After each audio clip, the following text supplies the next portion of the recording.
este título, ¿no? Los Chicago Boys, Milton Friedman y la dictadura en Chile. Los Chicago Boys sí los hemos oído nombrar o no? ¿No? Entonces, esta sesión la empezamos un poco con esta pregunta, ¿cierto? A ver ustedes qué piensan, pues ya lo hemos venido hablando y tocando a lo largo del curso, ¿cierto? ¿Existe una conexión entre la política de las reformas económicas particulares que se hacen en cada país con la política que hay dentro de la disciplina económica? Y la política, digamos, la posición política que puedan tener los economistas y las economistas en un momento dado. Existe política en la disciplina económica en grandes, vamos a grosso modo, ¿cierto? Esta pregunta es para ustedes. Ahí están ustedes, otra vez vuelven y pelean. ¿Qué piensan ustedes? ¿Qué es lo de la política de la disciplina? Digamos, las visiones políticas que puedan tener los economistas, como no necesariamente un sesgo, ¿cierto? Se podría ver como un sesgo. Estos economistas conservadores lo verían como un sesgo, ¿cierto? Porque existe una teoría económica pura y dura y neutral y objetiva y todas las cosas que es sesgada por los economistas, ¿cierto? Otra manera de verlo es hasta qué punto ese tipo de teorías duros y puros, etcétera, de teorías de pensamiento, de conocimiento, más bien están fundamentados ya en sí mismos por una posición política original, ¿cierto?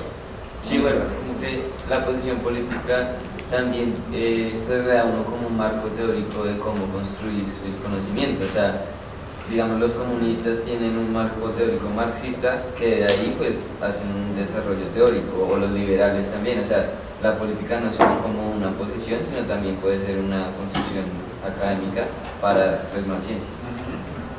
Juanita. Pues digamos, sobre que estábamos hablando de la disputa de que lo político no se puede separar de lo económico, en el sentido en el que determina cosas súper importantes para la economía básicas, como por ejemplo los límites del mercado, como por ejemplo los derechos de propiedad. Eso es algo que se define de forma política en conjunto con el gobierno y el Estado. Y digamos que más allá, lo que el autor decía, no me acuerdo con Chang, me parece que era, bueno, se basaba en la lectura de La patada en la escalera para llegar al punto en el que también políticamente se tomaban decisiones de precios súper importantes para el sistema en general, como lo son el salario mínimo y la tasa de interés. Ok, entonces es un poco desde el punto de vista, para usar las categorías de estas personas desde el punto de vista normativo, ¿cierto? Digamos, lo que ustedes piensan que debería ser. Desde el punto de vista positivo, ¿cómo funcionan los economistas realmente? Los economistas reconocemos primero nuestra posición política para decir, vea, esta es nuestra posición política, nuestra visión del mundo, y esto nos ayuda a desarrollar marcos de pensamiento, o más bien nos ponemos desde el punto de vista, vea, esto es lo que hay en economía, esto es lo que está pasando en el mundo, esta es nuestra descripción, nuestra manera de entender el mundo, y después sí, esto es lo que yo pienso. ¿Cómo será? ¿La segunda más bien? Pues no debería ser. Juanita. Pues digamos que básicamente es la segunda, y es porque en esta, bueno, ligado a esta pelea que hemos visto como de los economistas, como del ego de los economistas y de el rechazo como a la interdisciplinaridad, también se ha visto como este deseo de ver a la economía como científica y en ese sentido neutral. Entonces ha tratado de demostrarse de esa manera, como absolutamente neutral. Entonces es como, digamos, este afán de los neoclásicos de decir que su modelo era general y que cada uno después, digamos, este era un caso específico, este era un caso específico, según diferentes, por ejemplo, marcos de política. Ok. Otras ideas, opiniones, observaciones, inconformidades, críticas, Nicolás. Pues yo creo que he hablado mucho. No. Que en el principio sí se hacía de la primera forma, o sea, como los desarrollos teóricos como iniciales. Pues sí era gente pues, que pensaba el mundo de forma, digamos, si se quiere, liberal, y a partir de esto decía, pues el mercado es una institución deseable para la sociedad, vamos a desarrollar una economía de mercado, y a partir de eso hacen desarrollos teóricos. Pero nosotros, ya que venimos a aprender eso, pues lo hacemos como al revés, o sea, aprendemos los desarrollos teóricos abstractos que supuestamente están despolitizados, pero no vemos que en sus inicios pues se hicieron por gente que tenía una posición política, pues digamos, liberal en este caso. Entonces, Pues digamos que lo hacemos de la segunda forma, pero nació de la primera. Ok. Entonces depende otra vez un poco del contexto y de la época de la que estamos hablando, ¿cierto? Sí, Ana María.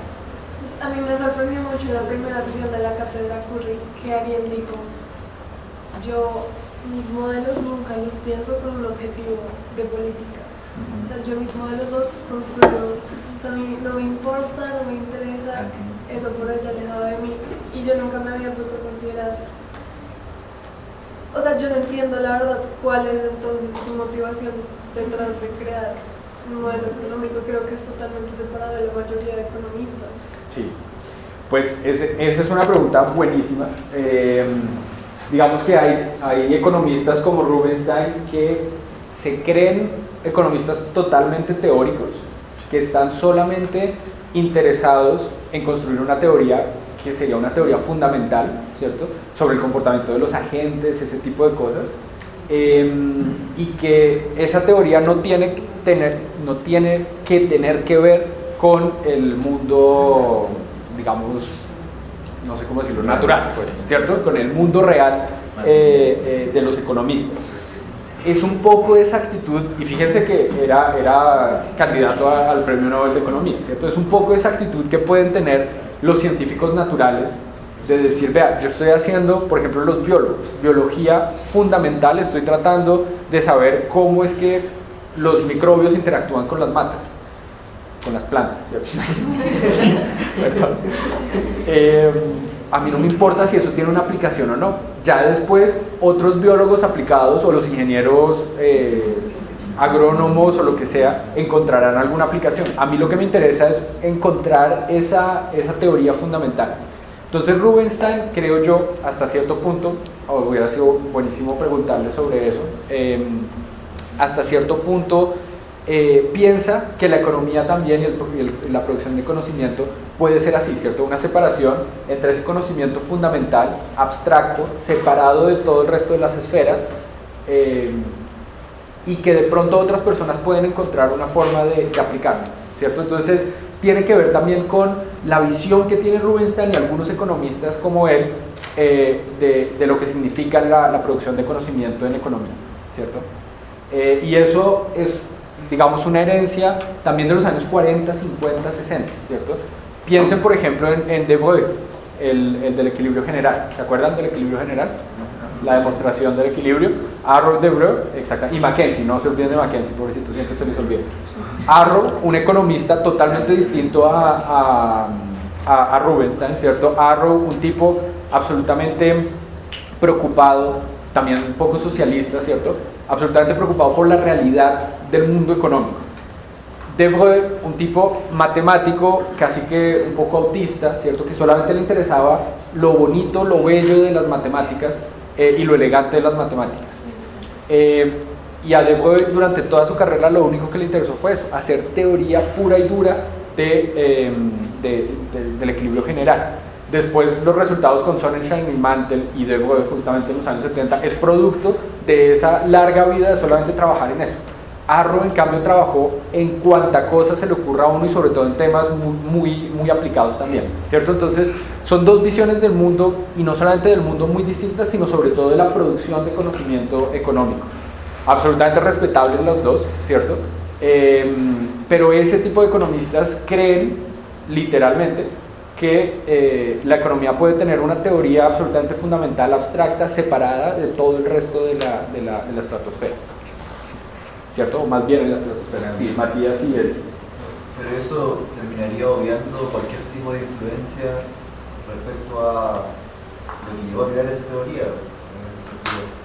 En este caso, el autor ha tenido diferentes experiencias que lo llevan a generar ciertas variables a analizar.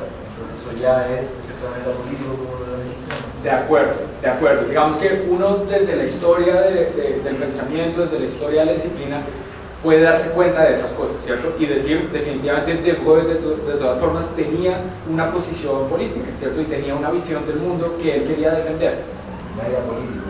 Y no, exactamente, nadie es apolítico, exactamente, tal cual. Pero dentro de la creencia de ellos, recuerden que siempre tenemos esas dos perspectivas, ¿cierto? la de los economistas mismos y la que nosotros a partir de la reflexividad podemos generar para entender esas posiciones de los economistas, ¿cierto? Y dentro de la posición de De Broglie y de Rubinstein también, pues no hay nada político que realmente los haya marcado en su vida, ¿cierto? A pesar de lo que dice Matías, más bien desde nuestra posición de reflexividad, es decir, nada es apolítico, ¿cierto?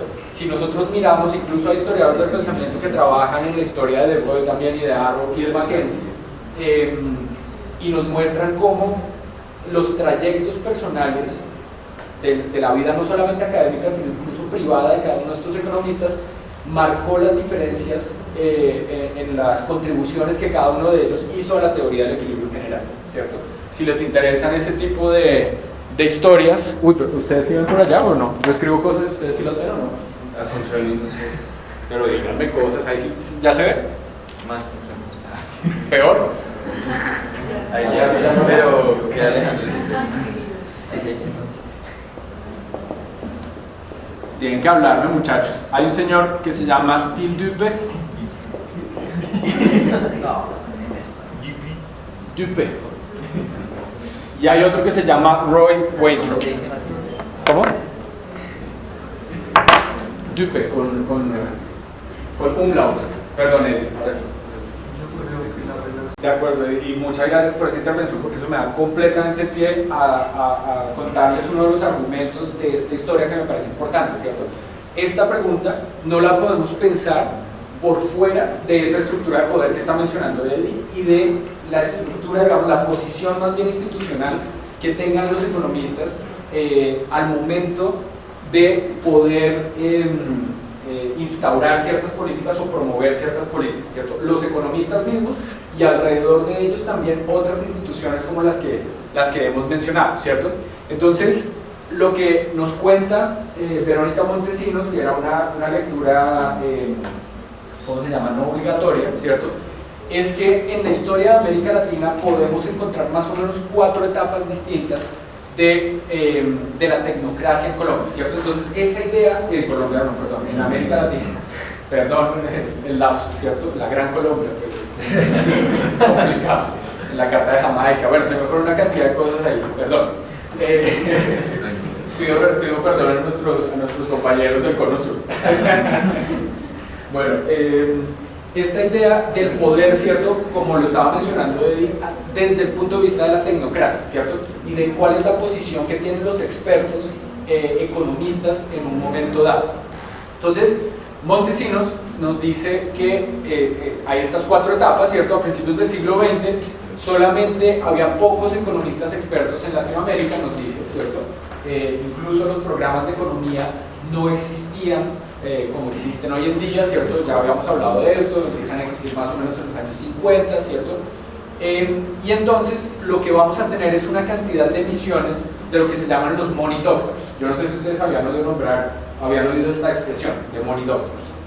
No, una digamos, expresión muy importante para hablar de los expertos economistas de esta época, incluso del siglo XIX también. En particular hay un personaje que es Kemmerer, que por eso les pongo aquí estos 2 loguitos que ustedes espero que identifiquen, el del Banco de la República, ¿cierto?, y el de la Contraloría. Entonces Kemmerer viene en los años 20 a Colombia y es uno de los personajes más importantes, que juega un rol más importante para la creación de este tipo de instituciones.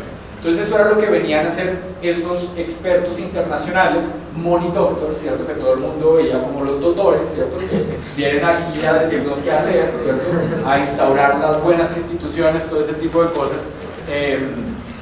Entonces esos son los money doctors. Pero al mismo tiempo, estos expertos internacionales, digamos que reflejan esa idea de neutralidad, de superioridad de las ideas extranjeras, que al mismo tiempo, como lo veíamos en el caso de Hirschman, recuerdan ustedes para el caso de Colombia, eran utilizadas por algunos grupos, no tanto de expertos económicos aquí en Colombia, sino más bien, o en Latinoamérica, pero más bien políticos, para poder hacer avanzar sus propios programas políticos, ¿cierto? Entonces, lo que les sirve, un poco lo que pasaba con Hirschman y Curry, ¿se acuerdan?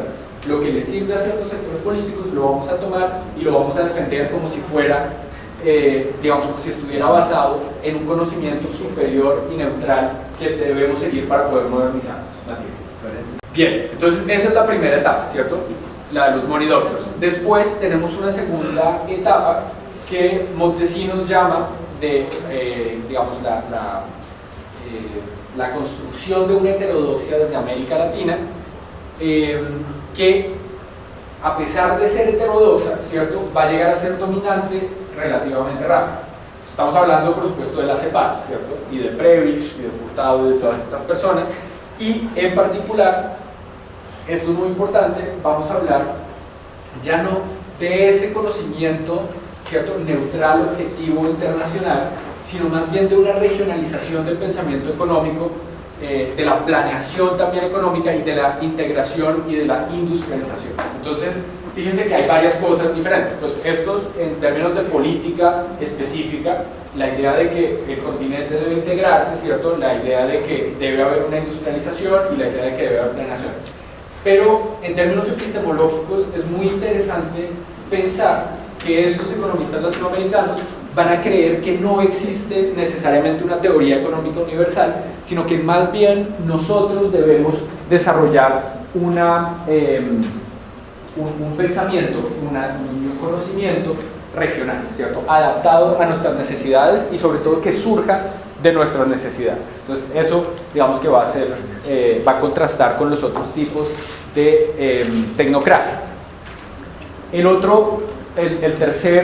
La tercera etapa, ¿cierto?, tiene que ver con la reacción de los economistas ortodoxos a esa heterodoxia de la CEPAL, que va a ser una reacción muy fuerte a partir de los años 50, 60 y que va a terminar por volverse dominante. Y es aquí donde van a entrar a jugar un papel muy importante los Chicago Boys, de los que vamos a hablar en un momento, que todavía no les he dicho qué son, ¿sí o no? Entonces ya vamos a hablar de esas cosas. La idea de la norteamericanización, nos dice Verónica Montesinos, de la economía latinoamericana, pues del pensamiento económico latinoamericano, ¿cierto?, y la limpieza de la mala economía, tal cual esas son las palabras que usan, ¿cierto? La CEPAL, esa gente no tiene ni idea de qué es lo que está haciendo unas cosas absolutamente heterodoxas, muy exóticas, pero es puro sesgo político y pura doctrina, nos van a decir estos economistas, en particular Haberler, incluso Friedman y los Chicago Boys también, ¿cierto? Entonces lo que tenemos que hacer es limpiar esta mala economía, ¿cierto? O limpiar la economía latinoamericana de esta mala economía latinoamericana. Nos dice Gordon en el 61, there should no more be a Latin American economics than a Latin American physics or mathematics. There is no ground for systematic alignment of Latin Americans in one school of thought and North Americans in another, ¿cierto? Entonces ya esa idea de que el pensamiento económico tiene que ser regional, ¿cierto?, y de que tiene que haber unas ideas propias en cada una de las regiones del mundo, ya desde Estados Unidos nos dicen, no, el conocimiento económico es uno y universal y no podemos estar separados en términos regionales, incluso casi que no podemos estar separados en términos de escuelas de pensamiento, ¿cierto? Esa es un poco la actitud con la que van a venir los Chicago Boys, ¿cierto? Y más adelante, nos dice Montesinos, hay una cuarta etapa que es entre los años 80 y 90, de ahí para allá no sabemos cuál es la historia, es demasiado reciente para saber, ¿cierto?, de convergencia general en el pensamiento de los economistas acerca de la necesidad de hacer cambios estratégicos sobre la economía política de la región y un afán, digamos, por buscar una síntesis en lugar de una nueva economía. Entonces es un poco lo que leíamos con el nuevo estructuralismo de la CEPAL, ¿cierto? Ya no es decir, somos una heterodoxia, estamos produciendo conocimiento aparte del mainstream economics, sino que más bien tenemos, digamos, hay una norma que es el mainstream economics, ¿cierto?, que es el conocimiento económico que todos los economistas en el mundo sabemos y conocemos, y hay algunas especificidades históricas, contextuales de Latinoamérica que hacen más complicada la situación en América Latina, pero en general necesitamos converger en términos de políticas e instituciones políticas, económicas, perdón, hacia esos modelos de los países como Estados Unidos, ¿cierto? Y en particular, en términos del conocimiento económico, también el conocimiento que produzcamos desde acá debe ser cada vez más parecido al conocimiento y debe basarse en las teorías económicas dominantes, ¿cierto? Entonces esas son más o menos las cuatro etapas que nos menciona Montesinos, y en particular esta tercera etapa es la que nos interesa para la historia que les voy a contar, ¿cierto?